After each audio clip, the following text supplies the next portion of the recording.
This video is for the bodybuilders only. This is for the guys that take PEDs, take steroids. This is to really help you understand what you're actually taking. Because even when I explain this to people in person, it's hard to really grasp it. So I'm hoping that this chart can kind of help you out to see what we're talking about. Now, I think everyone's probably heard of half-life, right? So you got acetate. Some of these words are going to look familiar to you guys. And the half-life, you're going to see different half-lives if you look this up on the internet. These are my best guess to what I think they are based on the science that I've seen. So let's start at the top. So base. So what this means is if you have testosterone, literally just the testosterone. The enanthate is the ester that's hooked to it. So you have the compound and an ester that's hooked to it. This goes in your body. And when it goes in your body, it cleaves off the ester at a certain rate. So that's when it's cleaving it off. And if you have 100 milligrams, it cleaves it off at a certain rate. That's what's left, if that makes sense. So base has no ester. So if you've heard of different compounds called no ester. So if you gave yourself an injection of a compound that's just the base, and it says it's 100 milligrams, you're getting 100 milligrams of that compound, right? And the half-life, essentially, it's instant, but I put an hour plus.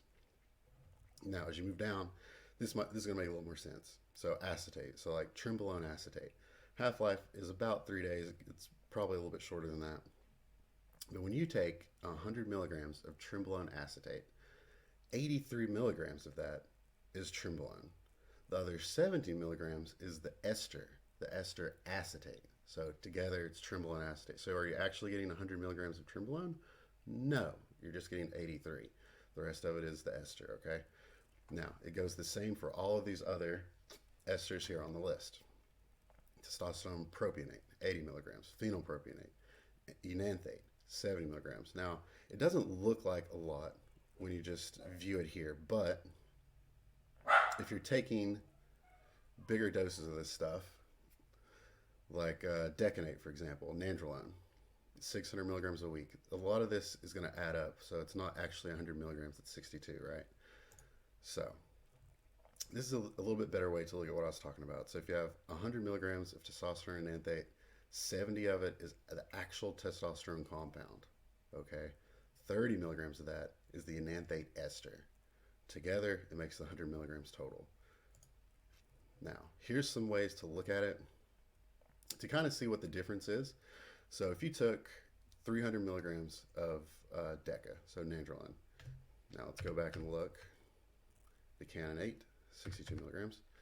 So 300 milligrams of that is giving you 186 milligrams of actual nandrolone, which is kind of a big difference in what you thought, right?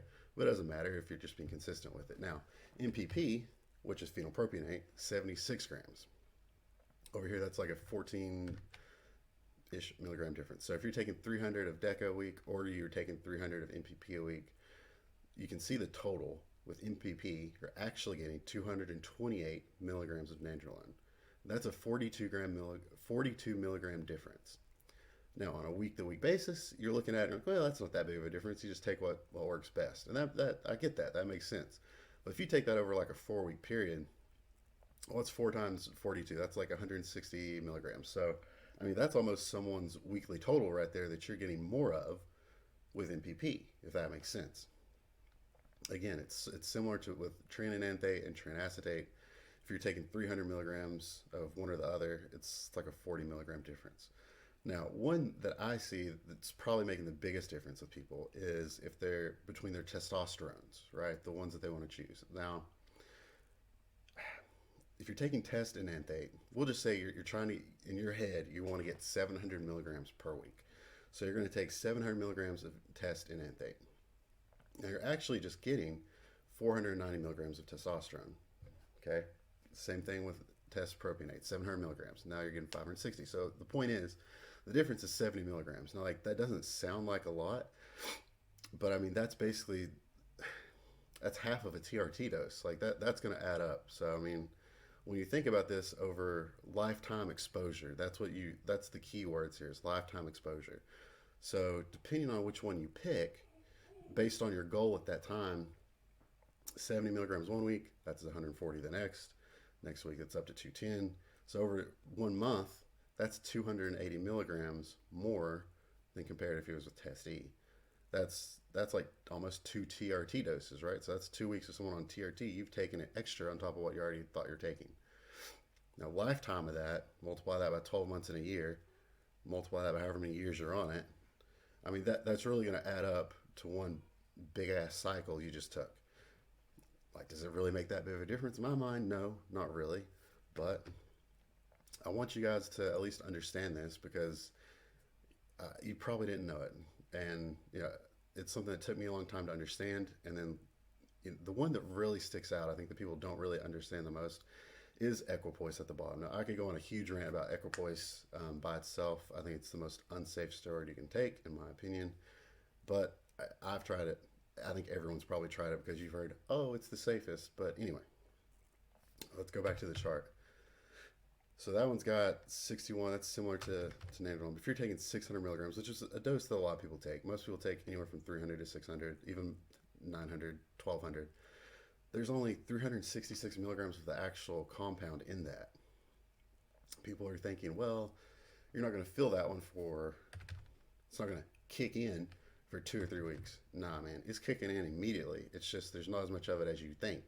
That's why people that take like a 1200 milligram dose of that a week, a lot of them say they feel it like within a couple of days, or at least that week.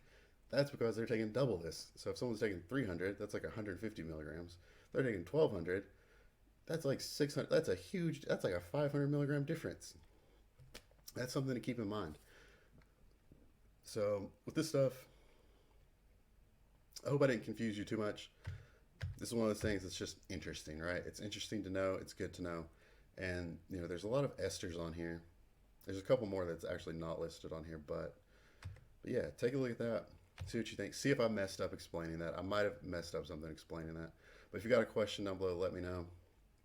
Or if you think this just literally doesn't even matter, that's cool too. Let me know that, because I am kind of curious if you guys actually think this matters in a lifetime exposure mindset. Does it matter? And the thing is, again, the difference between Test E and Test P with these dosages is 70 milligrams.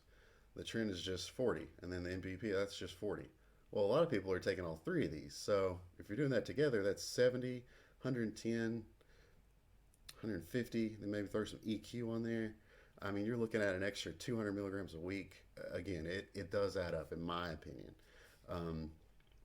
Either way, though, at the end of the day, you're going to do what you got to do to get the results you're looking for. So is it actually going to change anything? I don't know. Either way, like this video if you like this kind of content, and subscribe. It really helps me out a lot. Thank you.